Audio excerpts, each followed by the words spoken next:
Good evening and welcome back to Miami Herald. The election night is still young.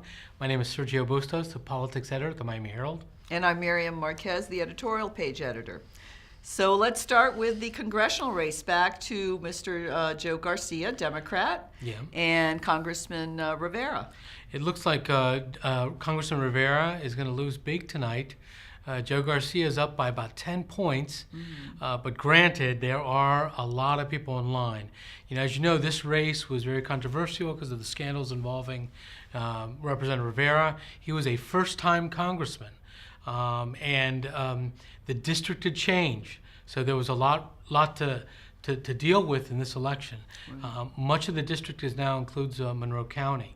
So it was going to be a tough race for him either way. And some of the long lines are in his district, which could sway either way, because they're, in the Kendall area, I've seen a lot of signs for Rivera. He's well known, and he was a former state legislator. So I mean, 10 points is hard to make up. It's going to be a tough political hill to climb. But with those lines, boy.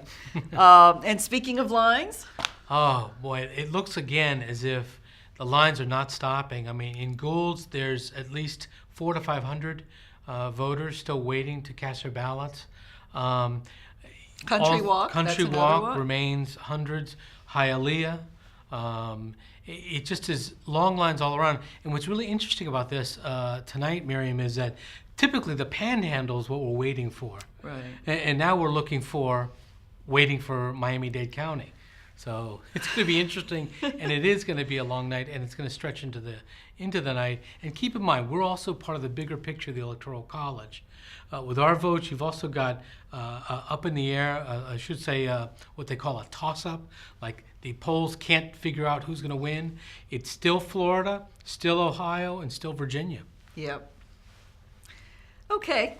So let's look at the Miami-Dade elections. So we have 3 commission races in play. And I think Audrey Edmondson, it's very early. I think at this point, let me see, put my eyes on. We have only 16 of 88 precincts reporting at this hour. But Edmondson holds a steady lead at 2-1, 62% against Kean Hardeman. He comes from a well-known family in this area. And then she is the incumbent. Bruno Barrero and Luis Garcia are in a real duke amount, and they're very close. That's only within 1 percentage point, again, with still a lot of precincts to report in. And he's a former state legislator, Mr. Garcia is. And Bruno Barrero, I think, got in trouble because in his district, it's where the Marlins Stadium is, and he voted for that stadium. And although I think some of the locals in his district appreciated it, perhaps, there was, it's a mixed bag, and so he's really trying. He's got a well-financed campaign. We'll see if he gets through. And then in Kendall, it's Juan Zapata and this police officer. I guess Manny Garcia is his name. And that again, Manny Machado. Machado. That has been a nasty race. That of allegations, dirty, and pretty much a lot of third-party ads that have been running and flyers that have been running against Zapata. Well-known former head delegation chair. He has a good chance of winning if these numbers hold for him.